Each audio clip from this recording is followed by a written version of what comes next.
And welcome back. The reaction for the World War II Part 2 from Oversimplified is finally here. Yes, we know we've dragged our heels on that one. The Part 1's done really well though. Thanks for the views, comments, likes, etc. I'll leave a link up there at some point during this reaction. We know there's a whole load more stuff on Oversimplified to cover as well. We do. We don't mind the history things. Of course, this is part 2, so we knew we had to get it We done. kind of had to do it, really, didn't we? So even if the last one did bomb, but yeah, that's done really well, as I mentioned away. So yeah, should we go for it? Let's take a look. So what else is happening? Well, when I said Britain was all alone, that wasn't entirely true. Many Commonwealth nations and other Allied colonies had joined the war in Britain's support. They would play a key role throughout the war, particularly in the African and Italian campaigns. On the Axis side, Germany, Italy, and Japan signed the Defensive Tripartite Pact, bringing their military alliance even closer together. The Soviet Union's war against Finland should have been an easy victory, but it became a humiliating struggle, and their military ineptitude was put on full display. In the end, they did force the Finns to sue for peace. Then, they continued their honorable campaign of pushing around much smaller countries by annexing the Baltic states and part of northern Romania. France's colonies in equatorial Africa were like, heck no, we aren't going to join the Germans, and they all pledged their allegiance to free France, except for Gabon, which had to be taken by military force. The Allies also tried to capture the strategic port of Dakar, but that ended in failure. Mussolini had seen Hitler's successes, and he thought now it was Italy's time to shine, so he tried to take British Somaliland, and that went pretty well. Then he tried to take Egypt, and that went less well. Then he tried to take Greece, and that went really badly. Churchill began referring to Italy as Europe's soft underbelly. He began favoring a military campaign from the south and started sending British troops to Greece.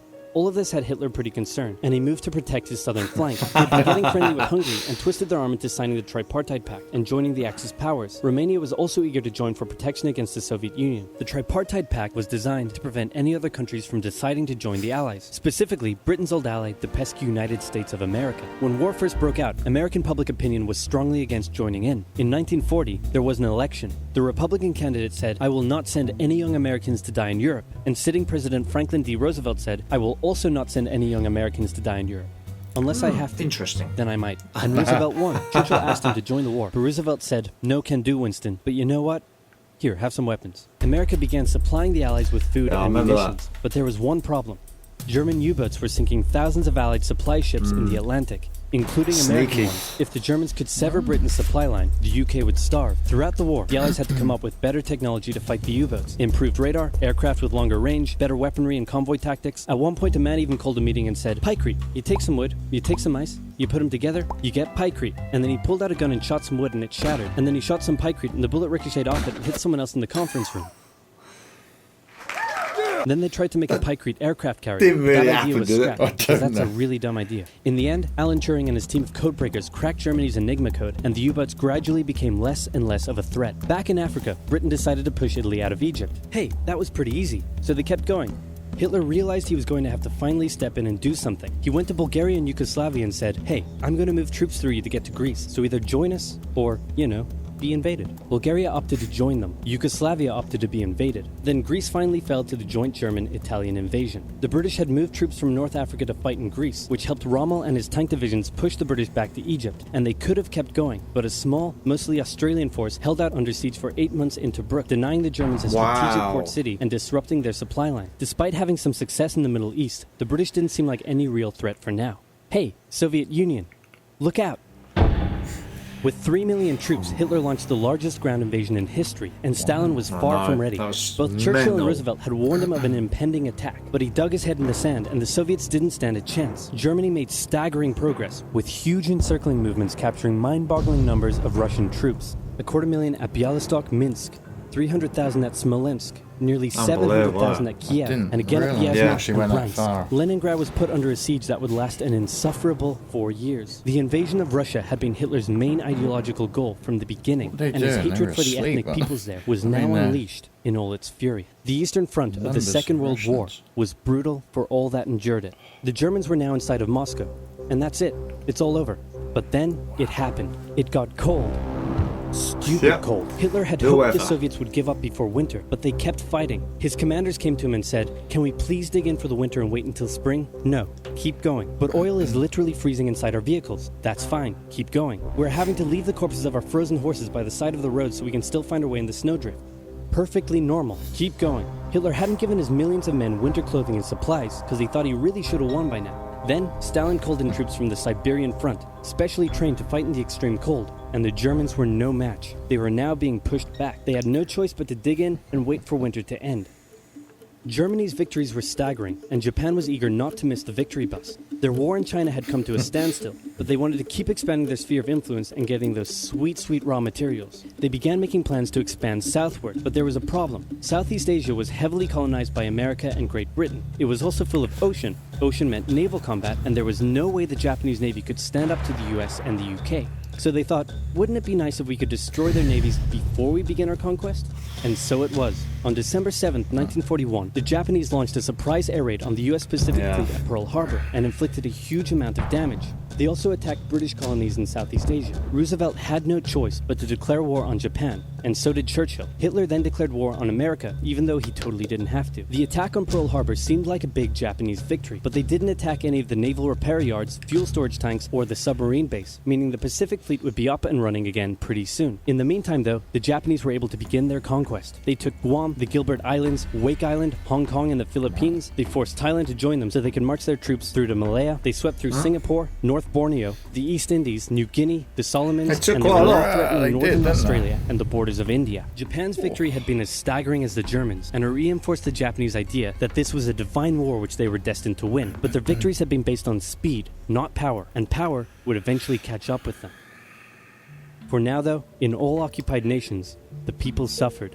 Persecution, forced labor, harsh punishments for any who spoke out against their occupiers. In Europe, the Nazis were rounding up ethnic minorities and other unwanted groups and individuals. In particular, millions of Jewish people would suffer through the terrible events of the Holocaust. Brave resistance movements rose up in defiance of their invaders, while the people held out for hope. And hope was coming. Winter was over, and Hitler could continue his push eastward. But this time, he switched up his strategy. He wanted to focus on the south. His plan was to cut off the Russian armies in the Caucasus, an area full of oil, and then invade the Caucasus and take all the oil. His forces moved across the north with ease, and Hitler got cocky. He rerouted the 4th Panzer Army south early, leaving the 6th Army to complete the encircling movement alone. To do so, the 6th Army had to reach and take the key Soviet city of Stalingrad. The Russians defended it fiercely, and Stalingrad saw some of the harshest fighting of the entire war. The Soviets held up the German advance for 5 months as they battled in the war-torn city, which bought them valuable time. When the Germans had first launched their invasion a year earlier, the Soviets had moved their factories to the east. Those factories had been building a butt-ton of tanks and aircraft and getting the Soviet army up to scratch. Now, it was ready. Stalin gathered his new and improved forces around the city, and in an attack that resembled Hitler's own encirclement tactics, they began surrounding the 6th Army. Hitler's commanders came to him and said, "Hey, maybe we should retreat." But Hitler said, "No, you stay." The entire 6th Army was trapped and had to surrender. With complete air superiority, the Soviets started pushing westward. For Stalin, it was a resounding victory. For Hitler, an absolute catastrophe. Things also weren't looking too good for Hitler elsewhere. With America now in the war, Allied bombing over German cities reached devastating levels. In Africa, the British had pushed Rommel back again. Then they were pushed back again, and finally, after a decisive battle at El Alamein, and with American and British troops arriving in the west, the Germans and Italians were squeezed out of Africa. Japan was also already seeing its rapid success being turned around. They attempted to take the island of Midway, but the US Navy was ready for the attack, and they sank Japan's carrier.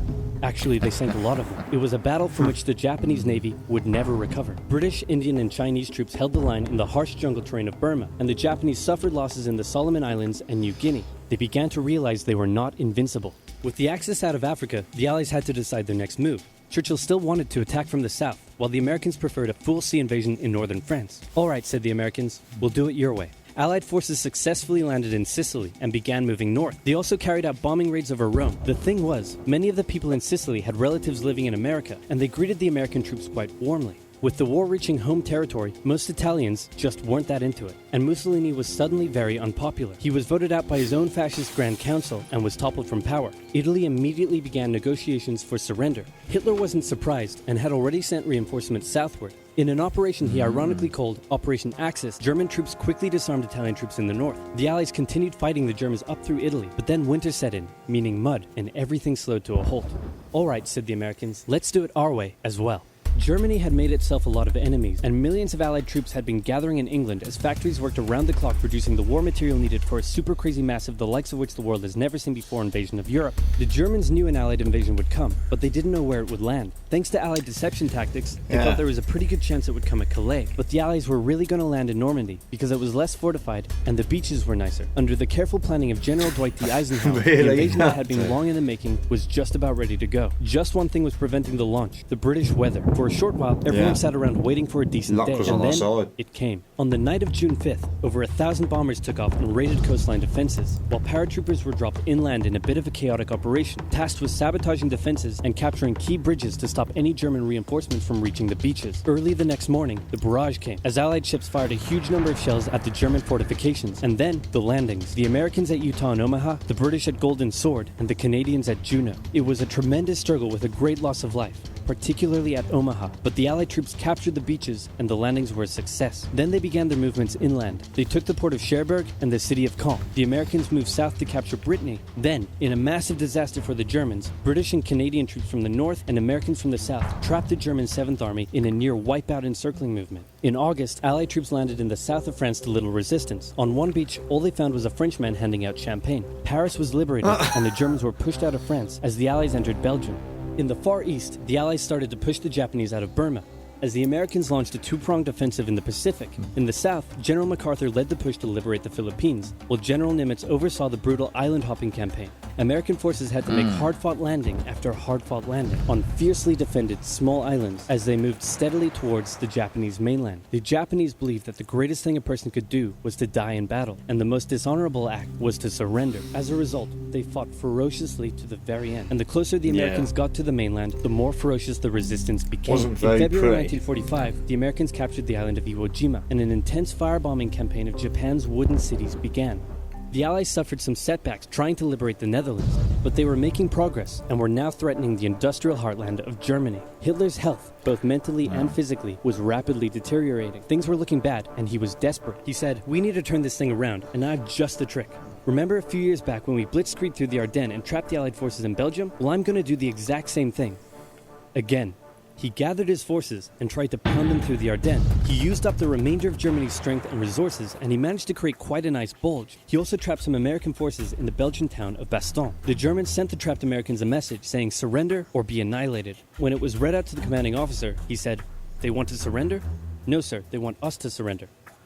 Nuts! And that's what they sent off as their official reply. General Patton's Third Army then managed to break the siege from the southwest, and the Germans were pushed back. Hitler's last-ditch attempt had failed, and what followed was a total collapse of the German forces. The Allies pushed into Germany from both sides. The Soviet Union took Warsaw and kept pushing to Berlin. In his bunker, Hitler realized all hope was lost. Berlin fell, and with it, Hitler's dreams of a great German empire. Two of the Axis nations had been knocked out. One to go. The Americans began their assault on Okinawa, the last island before they would reach the Japanese mainland. The desperate Japanese fought hard, launching kamikaze attacks on the US ships. The citizens of Okinawa suffered through the terrible fighting, but in 2 months, the island was captured. The Allies now had to make a choice. Either continue the devastating struggle up the Japanese mainland, or they could try to coerce the Japanese into surrendering now. In July, the first successful atomic bomb test took place in New Mexico, and the destructive weapon was ready for use. America and the UK were also seeing the Soviet Union not so much liberating as occupying its captured territories, and so they wanted to put on a show of force. On August 6th, the A-bomb fell on Hiroshima. Then, on the 9th, Nagasaki. The cities were reduced to rubble, and for the people living there, it was a terrible fate. But for the Allies, it achieved their main aim. In September, the Emperor announced Japan's surrender, saying the war situation has developed not necessarily to Japan's advantage. After 6 years, war was finally over. The Allies occupied Japan for 8 years. The Emperor was allowed to keep his position, but General MacArthur made sure this picture was printed in the Japanese press to display to the Japanese people that their Emperor was not the divine, powerful being they had believed. Germany was divided between America, the UK, France, and the Soviet Union. In 1949, the Allied sectors were united into West Germany. The Second World War had been more terrible and destructive than the first. Yes. In its aftermath, two waste major of life. superpowers with two very different ideologies had come out victorious, and the tension between the two of them would create a new kind of war. A very, very cold one. That actually brings it back, doesn't it? When you think, what would have actually happened if the A bombs weren't dropped on Nagasaki and Hiroshima, would Russia would they have potentially carried on taking on more land, or at least not given back the land they'd taken over? Maybe. I don't know. Maybe that's been documented what would have happened, but it certainly sent a strong message, didn't it, to them, dropping them bombs, saying, "Look what we can do if you decide to carry on." Yeah, they're pretty nasty things, aren't they? Definitely dropping too many of them around the world. 50 to 80 million. No one won. Let's be honest. Nobody won the war today. There wasn't a war. There wasn't really a winner. Let's be honest. Everyone was a loser. It looks like everyone stuck together to. Too many people got. It weren't just about the obvious. It weren't just about him, was it? It was a lot of people became a bit too mind tricked into being powerful. Well, yeah, because you had like Hitler deciding to take everywhere over, but then you had Japan trying to do the same. There was like 2 wars at the same time going on. Yeah, it was actually a bit pathetic in a way, because there became a race to Berlin.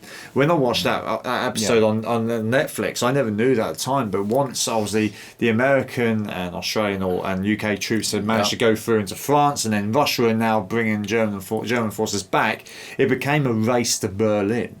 That's what I remember seeing on that program. Who could actually take over first? I think Russians got there first, if I remember correctly, and they're the ones that actually found the place where the Holocaust was going on as well. There was just so many shocking elements. I could talk for ages about it. It's ridiculous. I never appreciated any of this at school. You don't when you're about 12, 13, 14. No. Now I'm an adult with kids myself. I can actually appreciate it more. Heaven forbid, touch wood, we don't ever have to see that ever again in our time or anyone else's. No, the problem is we are still in a Cold War, really, aren't we? There's so many great powers out there, and none of them really want to give up their powers, which is... Yeah, well, hopefully they don't get too big-headed like some other people did there. So hopefully it's got too far to that point that they can never get that far, if you get my meaning. Is it too hopeful that we're going to have peace forever again? Probably, I can't see it. But maybe not. We dribbled on long enough on this World War II Part 2. Let us know, as you did on the comments on the first episode. That was great. We do read all the comments there, even though we might not reply to them all, because we get a million comments every day, it feels like, which is great. It seems to be growing, which is fantastic. So by all means, please whack them down below. Other than that, if you're still here, thanks for joining us, and we'll see you real soon. Catch you on the flip side.